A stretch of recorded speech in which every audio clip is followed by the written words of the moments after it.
It is a joy to be in God's presence today.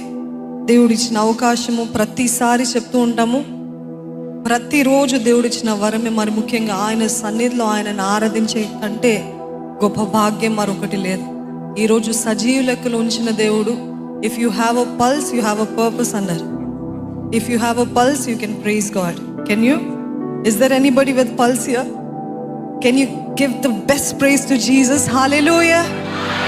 బిగ్గరగా హల్లెలూయా!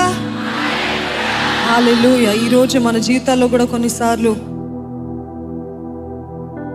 నూతన కార్యాలు, నూతన ప్రారంభాలు చూసినప్పుడు మొదటిగా వచ్చేది భయము.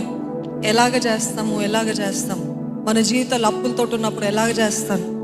నా కెరీర్లో ఏం ఫిక్స్ అవ్వట్లేదు, ఎలాగ చేస్తాను? నా కుటుంబం ఎలాగ గడవాలి అని భయం ఎన్నో రీతులుగా భయము, ఆందోళన, కలవరం. ఈ మూడు నేను అనుభవిస్తున్నాను అన్నవారు ఉన్నారా? భయము, ఆందోళన, కలవరం.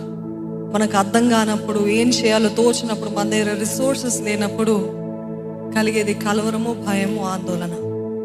కానీ ఈరోజు దేవుడు అంటున్నాడు, నువ్వు నా తోడు ఉంటే చాలు, నువ్వు నన్ను నమ్మితే చాలు, నేనే నిన్ను నడిపిస్తాను. Amen.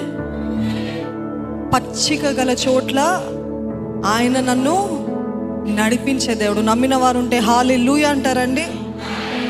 He will lead me to green pastures. My cup overflows. Amen. నే జీవించు కాలమెల్లా కృపాక్షేమములే నా వెంట వచ్చునుగాక.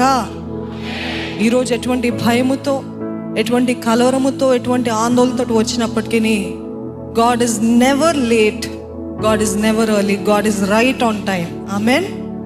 మనం అనుకుంటాం ఇప్పుడు అయి ఉంటే బాగుంటుంది. No, God knows the perfect time.